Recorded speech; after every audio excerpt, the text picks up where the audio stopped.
Blasfemar ya no consiste en imprecar a la divinidad y en ofender a lo más sagrado. Desde el momento en que el poder alienta ese tipo de comportamientos, eso ya no es lo subversivo.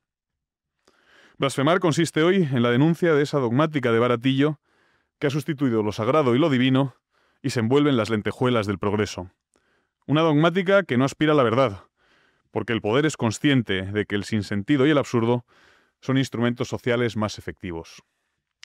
Al fin y al cabo, cualquiera puede creer en la verdad, pero creer en el absurdo es una demostración infalible de sumisión. Lo que al poder le interesa son ciudadanos orwellianos que afirmen que 2 más 2 es igual a 5.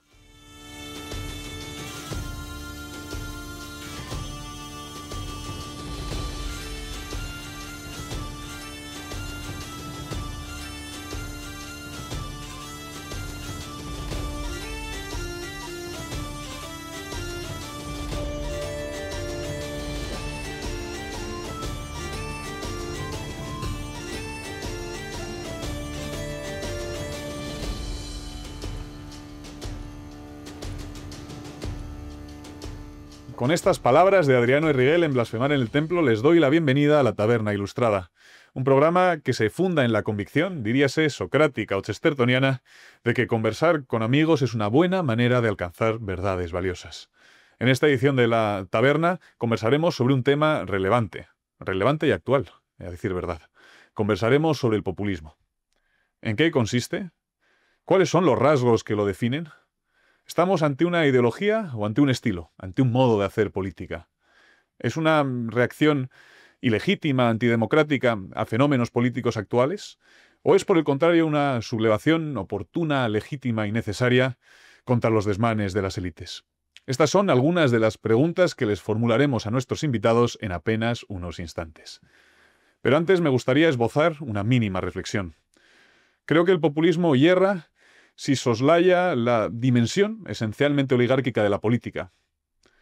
Creo que yerra si niega la necesidad, la inevitabilidad de las élites. Pero creo, por el contrario, que acierta si denuncia la despreocupación de las actuales élites por la suerte del pueblo. Creo que acierta si denuncia el actual olvido de un viejo mandato, el mandato de gobernar sirviendo. Empezamos. Les animo a todos ustedes, espectadores de la Taberna Ilustrada, a hacerse socios de B1 Media. Nuestra permanencia no está en manos del poder político, saben ustedes que somos independientes de él, ni en manos del poder económico. Está en sus manos, de socios que quieran colaborar con nosotros porque les gustan nuestros contenidos. Introducido el tema, presentemos ahora a nuestros invitados. Javier Crevillén, que sigue aquí por 6º programa consecutivo, 7º. Yo creo que más, pero bueno. Para disimular. Sí, además hoy, como tu corte de pelo es distinto. No, es que me lo tengo que cortar. Te lo tienes que tengo un cortar. poco ahí abultado. Claro, es que no está entre los servicios de esta santa casa la peluquería, el barbero. Tengo el pelo, la barba. Claro, va creciendo, sí, sí.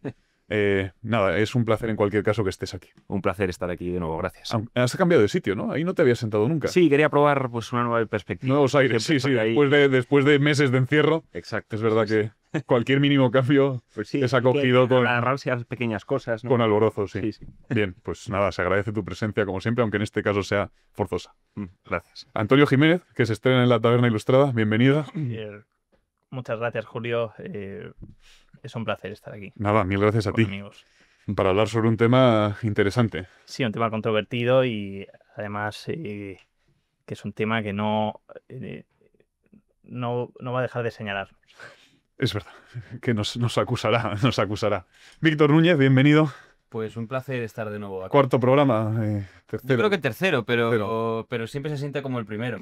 Siempre. Estoy viendo además que soy el único elitista que ha venido con corbata, los demás, de modo muy populista. Es que hoy grabamos en viernes, acostumbramos a grabar los martes, pero hoy es viernes y claro, uno pierde las formas. El cuerpo lo sabe. No, el viernes y el cuerpo lo sabe. Iba a decir eso, pero en un momento determinado, en un momento de lucidez, lo he juzgado inapropiado.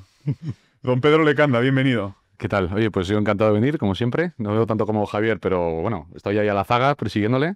Y también una situación capilar preocupante. O sea, me tengo que cortar el pelo también, o sea que estamos hermanados. Y encima usurpando su sitio. O sea que... Además, usted goza de las mieles de la libertad, con lo cual su... Libertad vigilada, ¿no? Libertad vigilada, claro. Como no puede ser de otra manera en esta sociedad. En fin, ahorrémonos los calificativos. Pues si os parece, entramos en materia, que es para lo que hemos venido. Podríamos haber venido aquí sin ningún motivo, porque somos todos amigos, pero hemos venido para hablar sobre un tema concreto, por desgracia, porque eso impide la divagación, que a mí me parece una práctica muy sana, la divagación. Veo que Pedro trae ahí un libro muy recomendable, Soberanismos, de nuestro admirado Domingo González. Muy bien editado. Recién publicado por CEU Ediciones y editado por servidor. Pero editar a Domingo es un quehacer muy gozoso, porque escribe bien, sus ideas son sustanciosas, como ya saben todos nuestros espectadores y como saben los contertulios. Y nada, aquí lo recomendamos vivamente. Soberanismos, luego lo recomendarás. Sí. A mí el libro, lo acabé de leer hace poco, me ha entusiasmado, y además Domingo no solo es uno de los mejores pensadores políticos de España, sino uno de nuestros inspiradores, ¿no? En lo concerniente a podcast de pensamiento político y cultural. Es verdad que hay varios programas que nos han inspirado. Don Víctor se refirió en un programa pretérito a uno de nuestros inspiradores, a Lágrimas en la lluvia de Juan Manuel de Prada. Se refirió además de un modo singular a su influencia que habíamos recibido de Lágrimas en la lluvia. Y Javier Crellén alguna vez ha mencionado también antecedentes que yo ahora mismo no recuerdo. Bueno, Platón regresa a la caverna. Platón regresa a la caverna, el de Domingo González, sí, ciertamente. Sí. Ciertamente. Bueno, creo que está siendo una introducción demasiado larga. Con lo cual le pido a don Pedro que introduzca el tema a él. Bien, yo me voy a plegar a la autoridad, aunque había pedido explícitamente hablar el último. Voy a hablar el primero. De un fenómeno que es muy difícil, mi intervención va a ser muy ensayística, es un tema que me parece muy difícil de tratar, es decir, el populismo es difícilmente sistematizable y generalmente es un fenómeno que no se ha tomado en serio intelectualmente, es decir, es verdad que en los últimos años empieza a ser materia de estudio más riguroso, pero en el ámbito público populista se suele usar más bien como un insulto. De hecho, que me parece que es Antonio que trae el libro de Santal del Sol, que en España se tradujo como La defensa de lo indefendible, que en Francia era los imbéciles de la historia, ¿no? O sea, populista se suele usar más bien como antipolítico, como idiotés, como imbécil o como fascista. De hecho, el término en Francia, en España no tanto, me gustaría hablar luego de eso, como creo que en España tenemos un concepto muy particular de populismo, porque el populismo que hemos tenido ha venido más bien de la izquierda, pero en otros países es muy común hacer la equivalencia a populismo-fascismo. Y los que intentan tirar de esta línea además buscan analogías, ¿no? Dicen, pues, es un fenómeno de clase media decadente, de pequeños artesanos, de comerciantes, ¿no? De todas las clases que el marxismo ortodoxo considera potencialmente reaccionarias. Es un movimiento palingenésico, ¿no? De buscar la unión del pueblo frente a una decadencia o un cambio, de desconfianza de las instituciones y de las élites culturales y económicas, etc. Entonces, es un fenómeno muy difícil de sistematizar. Yo quería esbozar esta primera intervención en torno a dos citas de un autor que no se suele considerar, de un político que no se suele considerar en el canon del populismo, ¿no? De hecho, lo empezamos a debatir antes del programa. Digamos que el canon del populismo empieza en el último tercio del siglo XIX, que son los populistas rusos y el Populist Party americano, básicamente son movimientos de izquierda agraria no marxista, en el caso de Estados Unidos antimonopolios, ¿no? Y de reivindicación de movimientos agrarios, y en el caso ruso de reivindicación de la tierra comunal, de las formas de vida tradicionales en un sentido socialista, ¿no? Y en el siglo XX, pues es donde empieza a complicarse la cosa del canon populista. Entonces hay pues, el primer peronismo, o no sé, Pérez Jiménez en Venezuela, o el puyadismo en Francia, etcétera, ¿no? Entonces yo quería citar dos frases de un político que no se suele considerar populista, que es Charles de Gaulle, que son las siguientes, más bien anécdotas, ¿no? En una de ellas dice, hay dos tipos de burguesía. La burguesía adinerada, que lee Le Figaro, lo voy a decir en español, y la burguesía ilustrada, ¿no? O inquieta intelectualmente, que lee Le Monde. Dice, el día que hablen bien de mí, lo consideraré una desgracia nacional. Y la segunda anécdota es cuando él dice, yo no soy ni izquierdas ni de derechas, porque Francia no es ni de izquierdas ni de derechas. Entonces yo aquí creo que hay dos rasgos que me parece que más o menos decantan desde un punto de vista de contenidos. No hablaremos de esto. Yo creo que el populismo no se puede reducir solo a un estilo, porque entonces prácticamente todo líder político sería un populista, ni es una ideología, una doctrina en sentido compacto, pero sí que creo que tiene elementos que lo aíslan, ¿no? Entonces yo en estas dos citas veo dos elementos que sí que considero característicos. Por un lado es el rechazo o la desconfianza hacia los intermediarios del discurso, es decir, las élites tradicionales. El caso del gaullismo es muy claro, es un rechazo de lo que llamaban los parlanchines, ¿no? La clase discutidora que diría Donoso, y por ejemplo el referéndum, ¿no? Acudir directamente al pueblo, es decir, el rechazo de los intermediarios. La fusión de lo nacional y lo popular. Cuando dice yo no soy de izquierdas ni de derechas, está diciendo soy las dos cosas, más o menos.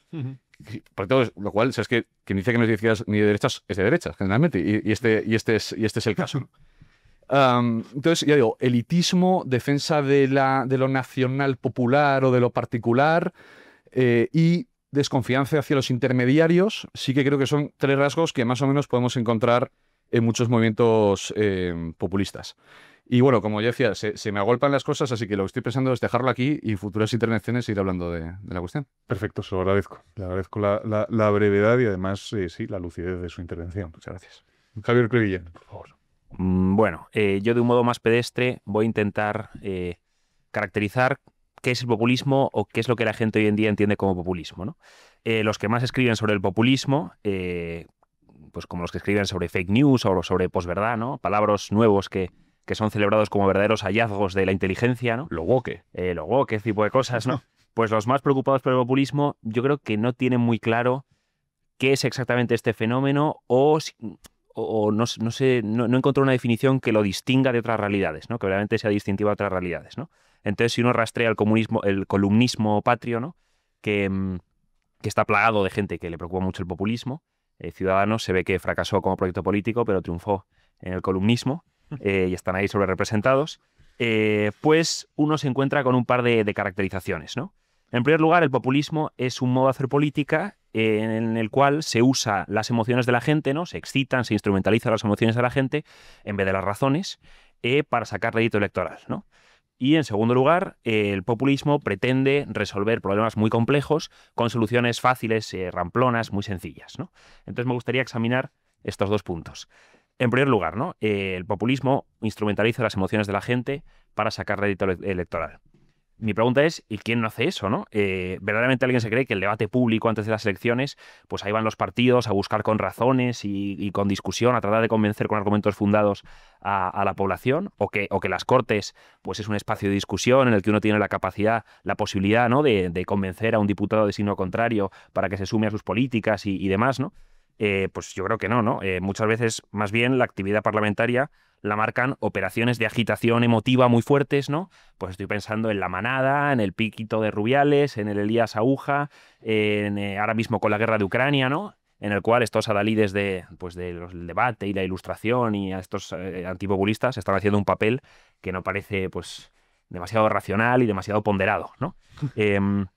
Entonces eso, por poner un ejemplo, los 2 partidos, digamos, más en el centro o menos populistas, el Partido Popular en 2015 agitó el miedo a una posible victoria electoral de Podemos, ¿no? Pues inflando su incidencia en las encuestas, o es un eje también central de la campaña del Partido Socialista, hablar del miedo a la ultraderecha, ¿no? Que viene la ultraderecha y que va a acabar con los derechos y demás, ¿no? Y eso sería una instrumentalización de las emociones, además de las emociones más primarias como es el miedo, ¿no? Entonces, pues eso. Yo no veo que hay algo definitorio del populismo, sino que es algo definitorio, pues, de una realidad mucho más amplia, ¿no? En segundo lugar, la política es una cosa muy compleja, llena de aristas, llena de matices, una cosa opaca, ¿no? Y entonces el populismo quiere dar soluciones sencillas a estos problemas complejos, ¿no? Entonces, si por ejemplo, si a uno le preocupa la inmigración y quiere controlar las fronteras, pues se le dice que no, hombre, es que esto es un problema, hay unas dinámicas globales muy complejas, esto no se puede hacer así, ¿no? Como que la política escapa al entendimiento del hombre corriente y es una cosa para una especie de casta sacerdotal, un arcano, que esa casta sacerdotal penetra el misterio de la política y ya sí que ellos sí que saben cómo funcionan las cosas. Esta visión política yo creo que primero peca de un determinismo histórico en el cual se entiende que hay procesos que escapan al margen, o sea, que suceden al margen de la voluntad de los hombres y que no hay manera de afrontar, ¿no? Y yo creo que más que ser esto, lo que hay es una falta de voluntad política, ¿no? Aquí tenía varios ejemplos que me voy a saltar para no enrollarme, pero yo creo que eso, que en política no estamos determinados e indefensos ante el hado, ante el destino, ¿no? Sí que es verdad que hay dinámicas, hay inercias, pero que se pueden atajar y se pueden afrontar, ¿no? Y en este sentido yo creo que esta visión antipopulista, ilustrada de la política, es básicamente un planteamiento antidemocrático, ¿no? Que busca también, bueno, apartar al ciudadano corriente de la preocupación política y eximir de responsabilidad a los políticos, ¿no? O sea, tú encima no solo es que no puedas entender la política, es que no te puedes ni quejar porque eres un tonto, ¿no? Y no entiendes la complejidad de esta materia, ¿no? Y entonces cuando la política se vuelve aséptica, impenetrable, niega el espacio de la decisión, se pierde esta idea de responsabilidad, ¿no? El ejemplo que me viene a la cabeza es el de las riadas que ha habido en Valencia, nadie ha asumido responsabilidad, todo el mundo se ha echado el muerto unos a otros, todo el mundo se ha escudado en la institucionalidad, ¿no? Es que no había que activarse esto y luego este protocolo y luego este tal, ¿no? Pero no ha habido nadie que asumiera, ¿no? Y que saliera a dar la cara, ¿no? Y un poco lo que se ha transmitido es eso, ¿no? Que en el fondo esto no era culpa de nadie, ¿no? Era una cosa inevitable y que no se podía hacer nada, ¿no? O pienso también en el 1 de octubre de 2017, ¿no? Y con toda la declaración luego unilateral de independencia, el gobierno de Mariano Rajoy como que no quería asumir, o sea, parecía que era todo una cosa de mecanismos que se daban botones y se iba activando, se activa este protocolo, se activa tal, pero no había como un momento de decisión de, venga, pues se va a hacer esto, ¿no? Y entonces yo creo que esto es muy problemático porque lleva a la despersonalización del poder, ¿no? De hecho, los ilustrados critican como rasgo del populismo el culto a la personalidad del líder, ¿no? Pero yo creo que peor que el culto a la personalidad es la despersonalización total del poder, ¿no? Que el poder como algo lejano, como algo opaco, etéreo, ¿no? Al que no te puedes ni oponer porque no sabes ni siquiera ni dónde está, ¿no? Y es como una especie de mecanismo que no comprendes, ¿no? Yo, por ejemplo, ya estoy acabando, a mis alumnos les pregunto, hablando de estos temas y del desarraigo, que me digan líderes políticos que les parezcan inspiradores del siglo XX, ¿no? Y entonces pues me dicen pues muchos, ¿no? Thatcher, Kennedy, de todo, ¿no? Martin Luther King, Gandhi, los que sean, ¿no? Y luego le digo, y ahora decidme líderes que os vengan a la cabeza del siglo XXI. Y algunos me saben decir, pero se dan cuenta de que hay una diferencia, ¿no? Que no es lo mismo. Decía Byung-Chul Han que hoy en día las revoluciones son mucho más difíciles, ¿no? Porque verdaderamente el poder es tan etéreo que no te puedes oponer. Antes le cortabas la cabeza al rey y cambia el régimen, ¿no? Y ahora ya, pues, ¿ante quién te opones, no? ¿A quién le pides responsabilidades, no? Es una cosa etéreo, sí. pues muy difícil, ¿no? Entonces, pues simplemente eso, que yo creo que el populismo, tal y como se caracteriza hoy en día, no sirve o más bien es una palabra policía que sirve para deslegitimar opciones políticas más que caracterizar un fenómeno con fidelidad. Sí, sí diría yo, vamos, estando de acuerdo, yo veo que el populismo ha degenerado, vamos, el término en un cajón desastre donde los medios de comunicación sistémicos y los políticos sistémicos introducen todo aquello que les disgusta. Pero sí veo lo que comentabas sobre la despersonalización, como en todos los movimientos populistas, un retorno a la idea. Una suerte de sublevación contra la tecnocracia, contra la política de gestión, un regreso a la idea y una concepción de la idea como eje de la política, del quehacer político. Y el fin de la historia. Eso es, sí. Eso es. Pero no quisiera... No, si quiere interrumpir a don Víctor... No quisiera interrumpir. Es una persona iracunda y yo no me atrevería. Adelante, don Víctor. Cuando has hablado de los medios sistémicos, como que me has mirado de reojo, igual había un pequeño recadito. Bueno, estoy yo para hablar de eso. Y me ha hecho mucha gracia lo del columnismo centrista, el columnismo ciudadano. Es verdad que sobrevive y ciertamente hay una serie de sintagmas que se usan casi como sortilegios para desactivar toda una serie de fuerzas, de movimientos, de dinámicas que no encajan bien en la dogmática de los sistemas políticos contemporáneos, ¿no? Y yo creo que ahí está una clave de identificación de lo que puede ser el populismo. Ha empezado Pedro hablando de que es un concepto que primero, creo que son dos rasgos interesantes a la hora de definirlo. El primero, que se resiste a la definición concreta, es un concepto elusivo, digamos, y el segundo, que va siempre connotado negativamente, ¿no? Y creo que esos dos rasgos son precisamente una forma de entender el fenómeno, ¿no? De comprenderlo. Es decir, es muy sintomático. Habéis mencionado a Chantal del Sol, ella empieza el libro hablando de... nos dice mucho sobre lo que es el populismo el hecho de que esté tan denostado, ¿no? Y yo iba a traer aquí otra lecturita, que es lo propio de este programa, que parte de una forma parecida, aunque la conceptualización es un poco diferente, que es Ernesto Laclau, ¿no? En La razón populista. Y ahí él se empieza fijando en un hecho que ha mencionado también Pedro, que es que ese sintagma populista se aplica o se dice de muchos fenómenos muy heterogéneos, incluso muy antíticos entre sí, ¿no? Y él dice, esta es precisamente la gracia, ¿no? Es decir, esa vacuidad es lo que hace que el populismo tenga un rendimiento político, porque es más bien él lo enfoca sobre todo desde la parte estratégica, pero la idea de que sea vago forma parte de la idea. Y con esta misma lógica se puede derivar toda una serie de aspectos que han ido apareciendo por aquí, también en la intervención de Javier, que es que de todas las críticas que se suele hacer al populismo, todas ellas tienen una razón de ser dentro del populismo, ¿no? Entonces, por eso, y engarzando con el tema de la aparente muerte de la política, en cierto modo, el populismo es el retorno de lo político, ¿no? Como lo llama Chantal Mouffe, que es precisamente la esposa de Ernesto Laclau, y que teorizaron juntos estos aspectos. Es decir, en ese paradigma de la administración de las cosas, de una política que es casi antipolítica, pues vuelve a haber una necesidad que en realidad siempre ha sido... Es decir, es casi consustancial a la política, lo que pasa es que se ha ido soterrando y va aflorando recurrentemente en las sucesivas crisis de las democracias liberales que suelen ser recurrentes. En estas crisis de representación es cuando se produce esta querencia por el poder personal, que efectivamente, de nuevo, los escoliastas de los fenómenos políticos se refieren a ello como el culto a la personalidad, pero en realidad yo creo que va in situ a lo que es el poder, ¿no? El poder, por definición, el poder soberano, yo diría que es personal. Tiene una dimensión o sea, el mando, el poder ejecutivo no puede ser el de una asamblea ni puede ser el del pueblo, pero sí que puede fundarse en el pueblo, que esta es la idea que yo creo que está detrás del populismo, y por eso quienes yo creo que no miramos con una mirada demasiado suspicaz al populismo, entendemos que no es tan preocupante el hecho de que hay un liderazgo que refuerce la autoridad, porque precisamente esa autoridad mana del pueblo, ¿no? Entonces, estas son algunas consideraciones sobre el tema del populismo, pero me parece interesante destacar esto, ¿no? Cómo es estrictamente un síntoma, es decir, el hecho de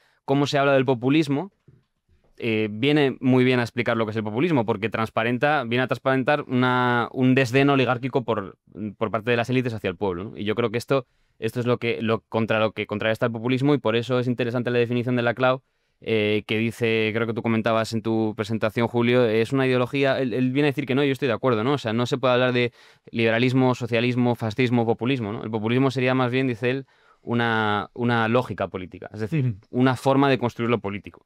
Y en cierto modo, que esto también lo ha comentado Javier, dice, quienes se oponen al populismo en realidad se están oponiendo a la política, ¿no? Porque la política, por definición y siempre, tiene una serie de dinámicas que son las que el populismo simplemente viene a rescatar y que habían quedado opacadas por la neutralización política de los sistemas liberales. No, es curioso, tú mencionabas con Laclau, perdón, te referías al populismo como un retorno de lo político. Las acusaciones, la buena parte de las impugnaciones del populismo lo señalan como un movimiento antipolítico. Sí, la política, si la existencia de élites es esencial a la política y el populismo implica una rebelión contra las élites por el mero hecho de ser élites, que esta ya es una afirmación discutible, pero bueno, el populismo es por tanto antipolítico. ¿Por qué? Porque niega la esencia de la política. Entonces se trata de ver cómo sortear esa acusación, cómo sortear la acusación según la cual el populismo es un movimiento antipolítico, o es un estilo, o una lógica política en verdad antipolítica. Pero bueno, Antonio, si quieres introduce tú el tema desde tu punto de vista. Un rasgo en el que me gustaría profundizar un poco más, que se ha señalado, es el de la transversalidad, que es un poco el reverso tenebroso de esta centralidad de la que hablábamos antes, pero que a mi juicio, si nos atenemos a lo primero que se ha dicho, y citando a Chantal del Sol, que dice que viene a decir que populismo es el apodo que las democracias decrépitas utilizan para disimular su desprecio al pluralismo político. Y en ese sentido, si hoy escuchamos la radio o miramos la televisión, los que son insultados y son denostados, a pesar de esta transversalidad, es precisamente la derecha identitaria. Yo creo que esto facilita a la hora de delimitar un poco nuestro objeto. En ese sentido, creo que esta transversalidad es hija de dos muertos vivientes. el primer muerto viviente es el que se da, y esto lo ha tratado, bueno, la propia Chantal del Sol, Reno, el que se da después de la Segunda Guerra Mundial. Ujú. Después de la Segunda Guerra Mundial se denosta, se neutraliza la disidencia, se construye esta mitología del fascismo, se desprestigia los vínculos, el arraigo, el nacionalismo, el Estado-nación, se criminaliza también el militarismo y bueno, también el imperialismo, el racismo como un rechazo del imperialismo. Y luego, como todo esto nos lleva también a que es una sociedad que se centra mucho en el bienestar y en el espectáculo, que es una clave que ahora quiero desarrollar Ujú. un poco más. Esto por un lado, y el segundo muerto viviente sería el que viene de la izquierda, es decir, la lucha de clases que había sido desterrada en la izquierda a partir del mayo del 68, reaparece, o sea, hasta a partir de mayo de 68, reaparece y reaparece, bueno, a partir del fin de la historia, es decir, de la ruptura del muro de Berlín. En ese sentido, sí que me parece que es relevante también, y por terminar la intervención, señalar qué rasgos no son propios del populismo. En este sentido, hay uno que quiero destacar, que es, bueno, en verdad, ya se han señalado varios, entre ellos el emotivismo, el miedo, etcétera, etcétera. Y más lo hemos visto esta misma semana con la preparación de la mochila esta El kit de supervivencia. el kit de supervivencia, todo esto, ¿no? Que yo creo que la utilización del miedo no procede. Estamos pensando en publicar DVDs de la Taberna Ilustrada para que la gente se los pueda llevar en el kit de supervivencia. Yo creo que y pueda sería disfrutarlo. necesario. Sí, Sería sí. necesario. Yo creo que sí, vamos. Sí. Perdón, no, era una... Y el elemento que se le atribuye siempre al populismo, y que yo creo que hay que separarlo totalmente de populismo, es que es el culpable de la polarización. La pretensión del populismo es de intentar señalar una nueva polaridad, pero no es culpable, no es el culpable de la polarización. La polarización, a mi juicio, cuando las élites, cuando el consenso han adoptado el mito de la emancipación y lo han llevado hasta las máximas consecuencias, Paroxismo, se han desvinculado de Dios, de la religión, de la nación, de los vínculos, de la realidad. En este sentido, es muy relevante que uno de los puntos en donde coinciden todos los partidos populistas es que, bueno, aparte del rechazo a la inmigración, es que todos los partidos populistas, uno de los puntos donde coinciden es el rechazo al endeudamiento constante. Es decir, cuando las élites se han desvinculado de todo, cuando esa agresividad ya no puede ser vertical, no puede ser hacia arriba, acaba siendo horizontal y acaba siendo hacia los propios conciudadanos y hacia los supervivientes, los que aún creen que existe, que añoran un pasado, unos vínculos, unas raíces. Entonces, toda esa polarización procede precisamente de los medios de comunicación que muchas veces denuncian esta misma polarización. Sí, eso que comentas es interesante porque, por un lado, efectivamente no se puede atribuir al populismo la polarización, no se le puede imputar, porque si de algo resulta la polarización es de los esfuerzos homogeneizadores de las actuales élites contra las que supuestamente se suele el populismo y también del individualismo, de la ideología de la emancipación, etcétera, etcétera. Si hay individualismo, si se quiebra todo lo que vertebra la comunidad, no puede haber sino polarización. Pero por otro lado, sí yo veo bastante claro, no sé cómo lo veis vosotros, que el populismo, además de rescatar la idea, rescata el conflicto. rescata el conflicto como algo indisociable de la política. Mientras la ideología de los... hablo de partidos del sistema por entendernos todos. Son apologistas del consenso.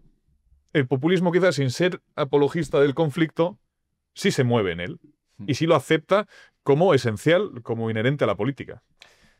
Bueno, aquí se agolpan las cosas, así que empezando por esto último y luego yendo a lo de las élites, Sí. que planteabas antes, Montesquieu decía que la negación de los conflictos anuncia las tiranías. Eso Es decir, sí. que la fobia constante a cualquier tipo de conflicto político, que efectivamente es una pulsión profundamente antipolítica, es así, pues trae males mayores, ¿no? Esos conflictos que se niegan se van larvando hasta que se expresan de una manera mucho más violenta, ¿no? Y la política en buena medida tiene una dimensión que es agonística, ¿no? Que es agonística, y otra que es evitar, digamos, esos conflictos y conducirlos hacia el bien común, ¿no? Víctor lo conoce mucho mejor, pero creo que Chantal Mouffe, ¿no? Precisamente habla de esto insistentemente, ¿no? Y usa mucho a Carl Smith para este fin, ¿no? Habla del agonismo, o sea, de que hay que volver, o sea, de que la política necesariamente implica agonía, implica conflicto, y ciertamente había una razón tecnocrática que en nombre de una especie de verdad extrapolítica que pasaba por neutral formas de vida de proyectos políticos muy concretos, pues se negaba, ¿no? Durante mucho tiempo. Y el populismo en buena medida es la reacción a eso. Es un agonismo generalmente interclasista. Es decir, el populismo no es una política de clase, no es el marxismo-leninismo, no es una política revolucionaria en el sentido marxista. Generalmente son movimientos del pueblo. Ahora, lo más complicado aquí, el proyecto es que es el pueblo, que es de lo que quería hablar yo luego, pero el pueblo en general y no de una clase social en particular, ¿no? Y, bueno, digamos que la manera más recurrente que hemos conocido de plantear esto es el pueblo como la mayoría de los gobernados, frente a una élite, una superclase que está integrada en la globalización, que vive al margen de que desprecia las formas de arraigo del pueblo, que las tacha de nostálgicas, ¿no? Como decías, para Isaiah Berlin, por ejemplo, uno de los rasgos del populismo es la nostalgia.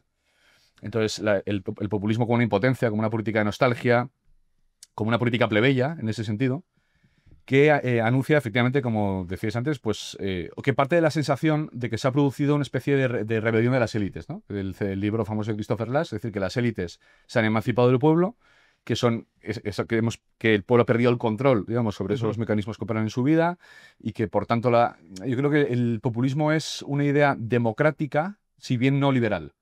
O sea, es un movimiento democrático no liberal. Esto me parece que es la idea de que las instituciones liberales han quedado vaciadas. En buena medida, de España me parece que el no nos representan, sí que creo que tiene un elemento populista de fondo, que es lo que estamos viendo es una especie de teatro, de una democracia de sondeos dirigida, donde las necesidades del pueblo no están siendo atendidas y las élites están a otra cosa. Esto creo que es la sensación populista. O sea, el populismo es el malestar en la democracia que se pretende resolver democráticamente. Claro. Y una sacudida a las instituciones desde fuera de ellas. Esto yo creo que es el corazón del populismo. Pero digo, en la ciencia política estándar, esto está estudiadísimo. O sea, el libro de Lasso, Colin Crouch y la postdemocracia, Sheldon Walling, democracia o sea, es decir, hay toda una línea de estudios politológicos que venían denunciando, sobre todo en Estados Unidos, esta situación, ¿no? Entonces, creo que el gran problema que tienen los antipopulistas, o sea, yo lo que intento es entender, ¿no? En vez de reír o llorar o decir soy populista o no soy populista. Pero muchas veces el antipopulismo ilustrado lo que hace es negar esos conflictos, negar esos problemas y, por tanto, no dar un cauce racional político a esas demandas populares, ¿no? Decía John Gray, que le he citado más de una vez aquí, que él dice, el populismo es la situación en la que hay muchísima gente a que las recetas, digamos, de las clases ilustradas le harían la vida dificilísima. Es decir, que hay mucha gente que dice él que el status quo es lo peor que le podía pasar. Entonces, si tú tienes situaciones políticas en las que partidos populistas han sido enormemente votados, en vez de considerar que la gente son idiotas, tal vez lo que hay que es trabajar esto como un síntoma y ocultar qué hay detrás de ello, ¿no? Y una última cosa que quería decir sobre esto de las élites, claro, yo creo que sería, o sea, una imagen de lo social donde no hubiera élites sería una imagen errónea de lo social. O sea, las élites, la política es gobernantes y gobernados, necesariamente, es una distinción esencial de la política. Y la política siempre es oligárquica, aunque lo puede ser de distintas formas, como bien decía Víctor, ¿no? Pero siempre implica que algunos mandan y el resto obedecen. Entonces, de hecho, creo que esto es una de las grandes virtudes del libro que glosaba antes de Domingo González, cuando él dice, claro, frente a la imagen liberal que dedicamos al anterior programa, que es individuos y una especie de administración que está por encima, el populismo, que suele ser reivindicador de todo lo que está en medio, es decir, de todos esos poderes, de esa realidad social no formalizada institucionalmente, podría ofrecer una imagen, o sea, la vuelta a la idea de pueblo. de un pueblo, Claro. que dice el agregado, en comunidades muy distintas, donde el gobierno es heterónomo del pueblo. Esto quiere decir, por tanto, que siempre va a haber élites, siempre va a haber gobernantes, pero se podría hacer el diagnóstico de que las élites actuales, por lo menos, se han divorciado de sus fines, de su fin natural o de su fin virtuoso, ¿no? Y precisamente porque es heterónomo, puedes sublevarte contra él. Claro. Exacto. El mito de el mito de la representación neutraliza cualquier Exacto. posibilidad de reacción. Una alteridad, sí. Claro, eso es. El poder tiene que ser distinto para que el pueblo pueda actuar contra él. De hecho, perdón. No, esto ya es una conversación. Sí, no, que Podría interrumpir usted. ciertamente esta idea de que no hay una alteridad tiene que ver con esa idea también del fin de la historia, de la clausura de la política y de la fantasía, de la ficción de que se puede llegar a una política en la que no haya conflicto. Y yo creo que, de nuevo, el populismo en este sentido simplemente es más realista. O sea, dice, la ficción es la que pretende mostrarse como una totalidad que está ya perfectamente completa y realizada, en la que no hay ni lucha de clases, ni ningún tipo de escisión interna, mientras que lo que nosotros decimos es que en esa presunta universalidad siempre va a haber una exclusión. Entonces, lo que nosotros hacemos es hacernos cargo de esa lógica y asumir a nosotros. Es decir, esa exclusión la vamos a hacer no con una pretendida universalidad, esa abstracción liberal que da una ficción de integración de todos, sino vamos a coger precisamente a lo que sería la plebe, la plebs, y la vamos a convertir en el populus, ¿no? Es decir, vamos a hacer que los desfavorecidos, los relegados, los desheredados, sean el auténtico sujeto político, ¿no? Entonces lo vamos a elevar a la categoría de la totalidad, pero no ocultando que es una ficción en este sentido. Lo que pasa es que es una ficción con una finalidad política, es decir, es una representación, ¿no? Y esto tiene que ver con el tema de la personalidad que hablábamos, porque claro, lo que yo creo que entiende el populismo es que precisamente para poder ser transversal, lo que necesita es ser más extenso que intenso. Y de ahí la vaguedad que comentaba, que se le critica al populismo, pero que tiene mucho sentido. Es decir, al final, ¿qué es un líder populista? Es muy semejante al demagogo griego, al tribuno de la plebe romano. Y en el mundo contemporáneo, esa plasmación no deja de ser esto que suena un poco pomposo y que se ha hecho mucha risa con la facultad de Somos Aguas, pero que es verdad, un significante vacío, en el sentido de que es una especie de punto de referencia, de punto de encuentro entre distintas, lo llaman demandas insatisfechas, ¿no? Pero es simplemente segmentos de población muy distintos a los que solo les une el estar en contra de la élite, o en contra de la élite y en contra del statu quo, en contra del sistema, ¿no? En contra de anti-establishment, que eso también es algo que vaya asociado a un baldón, ¿no? Es un partido anti-establishment, ¿no? Y con eso ya queda todo. Claro, pero el populismo, no sé qué pensáis vosotros, sí debe tener por fuerza un contenido, aunque no sea un contenido extendido en el tiempo. El populismo de este siglo no tiene el mismo contenido que el populismo del siglo XX. Pero sí debe tenerlo, en tanto que reacción contra las élites. El contenido del populismo debe ser precisamente aquellos temas en los que se manifiesta la traición de las élites. Entonces, ¿cuál va a ser el eje de un partido populista? Aquellos temas, aquellas cuestiones que manifiesten más claramente, que lo evidencien casi, la despreocupación de las élites, de las oligarquías, por la suerte del pueblo. Pero bueno, no sé cómo lo veis. Yo, partiendo de lo que ha dicho Pedro, ¿no? De que el populismo sería democrático pero no liberal, y podríamos añadir que el antipopulismo sería liberal pero no democrático, ¿no? Que pretende acabar con la polaridad, pretende pues eso, consagrar el fin de la historia y demás. Yo creo que lo valioso del populismo, con esto que decías, Julio, es precisamente la idea de pueblo, ¿no? O sea, que está en el propio nombre, ¿no? Y por eso me parece pues, que es muy democrático, que es mucho más democrático, ¿no? Y que construye la política desde abajo. Para que haya democracia tiene que haber un demos, y hay que partir de un demos de un pueblo verdaderamente concreto, ¿no? Y claro, esto frente a la política ilustrada, que no parte de un pueblo concreto, sino que parte del hombre abstracto, ¿no? Y entonces se entiende la política como una especie de de cosa que se vuelve a inventar, ¿no? Que se vuelve a inventar la comunidad sobre la que se está asentando, ¿no? La política como una especie de organismo externo que depreda y sustituye y ve pues a los individuos abstractos que tiene como intercambiables, como que, bueno, pues metemos unos aquí, otros de allá, ¿no? Y ya está, ¿no? Entonces yo creo que ahí está lo valioso del populismo, ¿no? Para Chantal del Sol dice que, bueno, que reflexiona mucho sobre todo esto de la idea de pueblo, ¿no? Que es glorificado cuando es funcional a las élites, ¿no? Y entonces es el cuadro de Delacroix, de la libertad guiando al pueblo, y el pueblo, tal. Hay un clamor popular, ¿no? Para aprobar esta ley, que eso también, la política ilustrada acusa al populismo de esto, ¿no? De apropiarse de la voluntad del pueblo, de identificarse con el pueblo. No, pero porque ningún partido lo ha pero hecho. también, ¿no? Cuando se dice, pues eso, es un clamor popular, estamos recogiendo el sentir del pueblo que quiere avanzar en esta dirección, pues efectivamente. Hay quien dijo que todo el mundo en el metro hablaba de la renovación del Consejo General del Poder Judicial. No sé en qué línea, porque... Claro, no.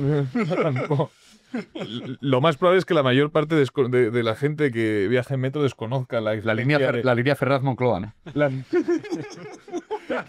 Tal cual. Entonces eso, que el pueblo es glorificado cuando es funcional, pero sin embargo es tratado de idiota, de tío, de una cosa que es manipulada por un demagogo cuando no resulta funcional del pueblo. Entonces ahí se habla del populismo, ¿no?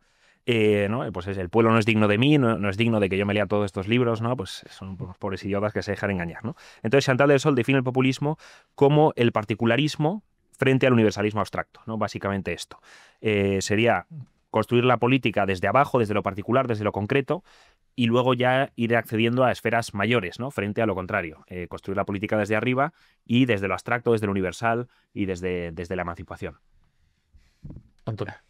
En este sentido, creo que, a mí me ayuda particularmente pensar en qué es el pueblo exactamente, ¿no? Entonces, el pueblo, bueno, pues uno puede decir que es un senado de familias, identificarlo con la nación, por supuesto, pero creo que es importante que aterricemos un poco este concepto y que sea algo concreto, algo tangible. En ese sentido, yo creo que la idea de barrio es interesante. Voy a poner un ejemplo. Yo estuve un tiempo, estuve pasando tiempo en Roma y me acuerdo que en las inmediaciones de Termini había unos edificios portentosos con estos soportales de 4 metros, preciosos, y estaba todo, bueno, pues, como digo, muy degradado porque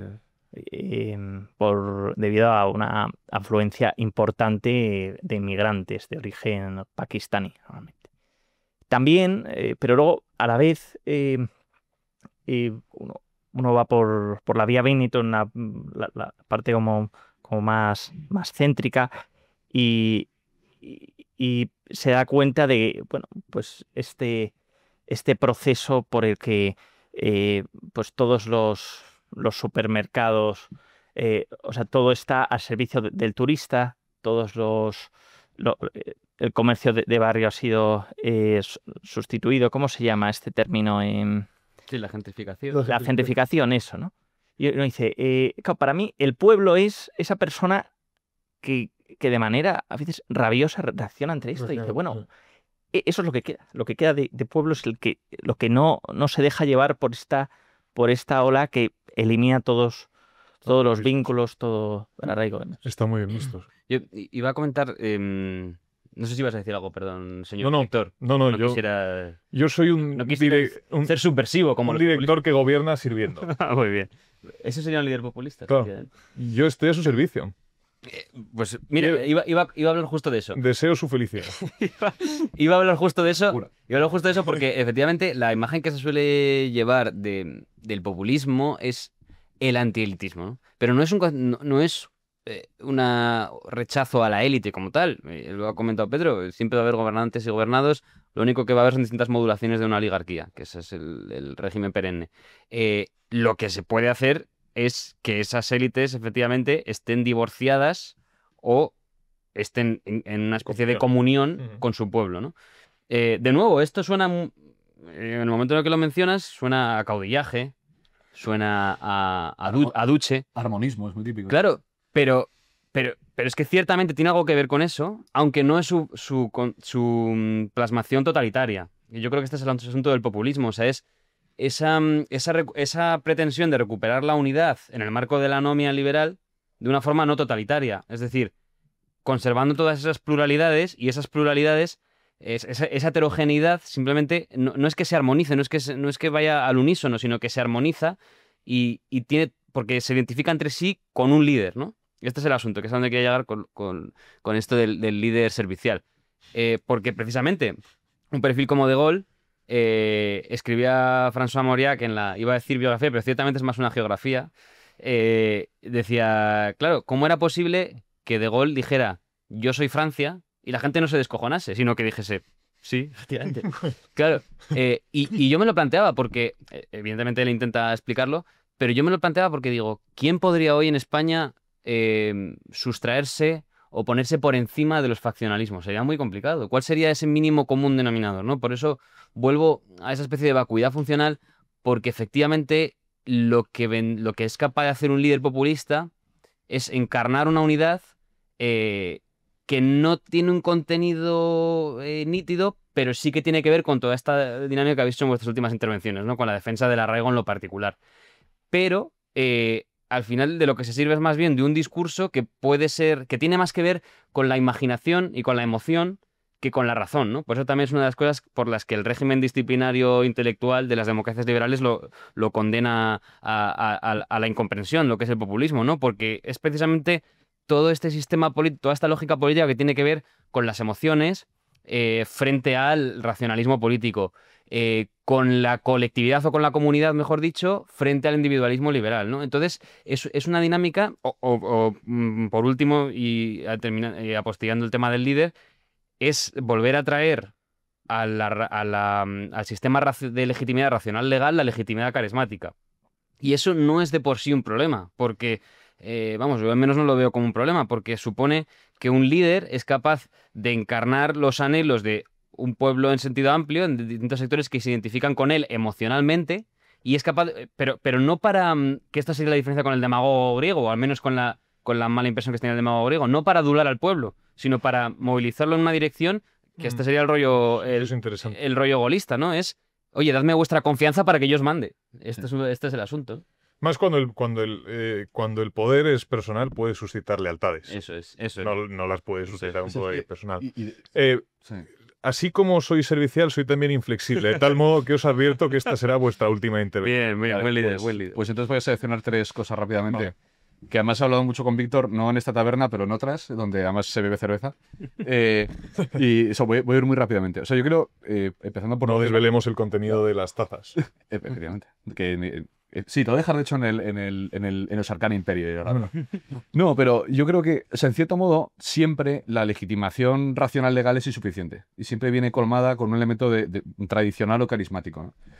Y de hecho, el elemento carismático es esencial en muchas democracias, y hay democracias muy asentadas, de hecho, las que se suelen poner como modelos canónicos, que son o presidencialistas o semipresidencialistas, y ahí no hay ningún problema. Igual que no somos conscientes, como decías, de la imagen, ¿no? El elemento estético tiene siempre la política, de que la imagen del mundo, digamos, la imagen del mundo democrática, por ejemplo, reposa en la idea de que hay una cierta identificación entre la voluntad, o sea, es la voluntad general. Y la voluntad general, diciendo el pueblo, es una ficción. Y dices, bueno, ¿y la voluntad general qué es? O sea, la voluntad general también es una cierta alquimia de la voluntad, pero que es funcional a un modo de proceder político, ¿no? Entonces, por un lado, yo estoy muy de acuerdo con esto que decía Víctor, de que probablemente hoy la sensación de muchos ciudadanos, y esto también explica el auge populista, es que las élites están muy fraccionadas y movidas por intereses muy particulares, mientras que la vida del ciudadano medio está muy reglamentada. Y lo que tal vez mucha gente quiere es todo lo contrario, que haya unidad de mando arriba y, sin embargo, pues más libertades o menos injerencias de ese tipo abajo, ¿no? Entonces creo que sí que hay una pulsión en el populismo que tiene que ver con la autoridad y con el mando personal, aunque no sea exclusivo del populismo, pero creo que sí que es un elemento. Como también lo es, cuando hablabas de los barrios, la idea de proximidad, la idea de vínculos estables y conocidos y concretos, que han sido muchas veces negados y vilipendiados. La familiaridad. Y la familiaridad. Yo también creo que, y por eso también lo de los críticos del populismo hablando de organicismo, etcétera, ¿no? También creo que, claro, en qué sea el pueblo nos jugamos qué tipo de populismo estemos hablando, ¿no? Efectivamente, o sea, el pueblo puede ser el común de los gobernados, pueden ser los ciudadanos en sentido republicano, puede ser el etnos, puede ser la clase, pueden ser los depauperados, y esto creo que es el baremo de distinción de los populismos. Puede ser una suma de excepciones o una suma de normalidades. Eso es. Claro. Y luego popular. O una suma de medianías. Eso es. Y es el populacho lo que hay que reivindicar. No, eso es lo que dicen muchos populistas, efectivamente. Pero, en fin, que el concepto de pueblo es muy Todo largo. aquello que desdeñan los que gobiernan. Y luego, por introducir, perdón, una nota más ensayística aún, a ver si aquí logro alguna polémica final. Yo estaba pensando, porque claro, además, a mi modo de ver, definirte como populista es absurdo. Es decir, el populismo, has dicho, es un concepto muy análogo, puede ser o un estilo, o una forma de hacer política, o unos contenidos doctrinales muy mínimos. De hecho, al populista se le llama populista, ¿no? Es el que actúa como populista, le llama populista, pero que soy populista es absurdo. O defiendo el populismo. El populismo siempre está de tránsito. O sea, yo digo, hay que apellidarlo, hay que ver qué populismo es, ¿no? Pero yo sí quería volver al principio, cuando decía, el populismo no es de izquierdas ni de derechas, es de derechas. En el siguiente sentido, yo creo que el fracaso, por ejemplo, el experimento que hace Íñigo Errejón con Más País, ¿no? Espera que luego fracasó más como feminista, pero en su fracaso, digamos, como populista, yo creo que es muy esencial en esa defensa de la particularidad, que decía Javier, que estoy muy de acuerdo, el elemento nacional. O sea, el elemento nacional como aglutinador de todas esas solidaridades y de todos esos vínculos orgánicos o estables o tradicionales. Entonces yo creo que en España lo que hemos llamado populismo es más bien un estilo de hacer política de cierta izquierda que en el fondo es una especie de socialdemocracia radical en las formas, con elementos demagógicos y con una sobredosis de teoría de comunicación política. Pero claro, incluso tú lo has dicho antes, la idea de la clave de populismo tiene más que ver con la estrategia de la comunicación que con el fondo doctrinal. Entonces creo que desde España vemos esto de manera diversa a otros países europeos y de manera un poco sesgada y un poco rara. Pero sí, yo creo que el populismo acaba siendo de derechas. Generalmente, cuando funciona, suele ser un movimiento de derechas. Del Sol dice la izquierda es popular y la derecha es populista. Eso es. Bien, un aspecto que a mí me parece que irrita especialmente del populismo es que el populismo, decía antes, no es el creador de la polarización, pero sin embargo, como habéis señalado, es el que mejor se adapta al conflicto. Luego, no es tampoco el creador de la política, de esta banalización de la política como un producto de entretenimiento. Esto es común a la política posmoderna, pero es, sin embargo, quien posiblemente mejor se adapte, porque son los más gamberros, los más divertidos, los que más tienen más herramientas o tienen la gracia de la insubordinación, la gracia de la irreverencia. Entonces, en ese sentido, irrita porque ellos no han creado, pues no sé, que los políticos vayan al hormiguero, pero sin embargo, en ese juego de entretenimiento se mueven mucho mejor y yo creo que esto irrita especialmente. ¿Oye? Mi parte. Sí, ¿no? Cuando... Vale. Lo que has dicho de Íñigo Errejón es muy significativo que llamase a su partido, bueno, cuando era más Madrid, más Castilla, más Andalucía, más país, ¿no? No más España, eso creo. Claro, ni siquiera se usó el propio nombre y es muy significativo esto, ¿no? Sobre el qué es el pueblo. Yo quiero ilustrarlo con un ejemplo pues, muy sencillo, ¿no? Un amigo nuestro, Jacobson, que es un tuitero de éxito, contaba en Twitter, ¿no?, que está recién casado, está esperando una hija, y dice, tío, mi mujer y yo no podemos acceder a ninguna de las ayudas de la Comunidad de Madrid. O sea, todas esas ayudas están pensadas para que dos treintañeros con un trabajo medio, de sueldo medio, realmente no hay ninguna excepción fiscal, ni ningún tipo de ayuda, ¿no? Las ayudas van pues a gente con unos sueldos que son imposibles, es decir, que trabajan en negro, a minorías, a una serie de cosas, pero a una familia normal, ¿no? Y aquí yo creo que hay un divorcio muy grande entre la realidad de un matrimonio joven y que en el fondo es el futuro. O sea, la política va de eso. O sea, el sujeto principal de la política tendría que ser nuestro amigo Jacobson y su mujer, ¿no? Y no. Y ya para acabar, me ha extrañado, Víctor, que no saques más el tema de la importancia de las formas, ¿no? Que es verdad que el populismo, en ese gamberrismo que comentabas, Antonio, a veces pues, puede descuidar un poco esto, la estética política, que es importante, la seriedad de las instituciones, y es verdad que lo hace y lo necesita, ¿no? Porque como modo disruptivo, ¿no? Pero yo creo que aquí también hay un mal, ¿no? Que las formas hay que cuidarlas y las instituciones son importantes, tienen que ser expresión de algo más profundo, claro, no tienen que funcionar solas, pero eso, ¿no? Y también, pues a mí me seduce la idea de la política, la idea optimate, ¿no? De la política como un oficio aristocrático, el otium cum dignitate que decía Cicerón, ¿no? Entonces esto, por una parte, ¿no? Esta es la pequeña postilla que yo le pondría al populismo. No. Esto es que quizá no he expresado bien. Digo que juegan el tablero de juego que hay ahora, pero yo creo Sí. que el populismo sobrevivirá tanto a la polarización Como a la institucionalidad. como esta cultura del entretenimiento como Sí. juega política. Sí, no, esto es ahora una postilla, pero ya para acabar, sí que es cierto que ante una sociedad esclerotizada como en la sociedad en la que vivimos, ¿no? Ante la degradación de nuestras élites, la degradación de nuestras instituciones, quizá no esté mal pues esperar un tribuno de la plebe, ¿no? Que aliándose con el pueblo, pues vuelve a infundir vida a este cuerpo languideciente y avejentado que es nuestro país, ¿no? Entonces decía McIntyre que no estamos esperando a Godot, estamos esperando un nuevo San Benito.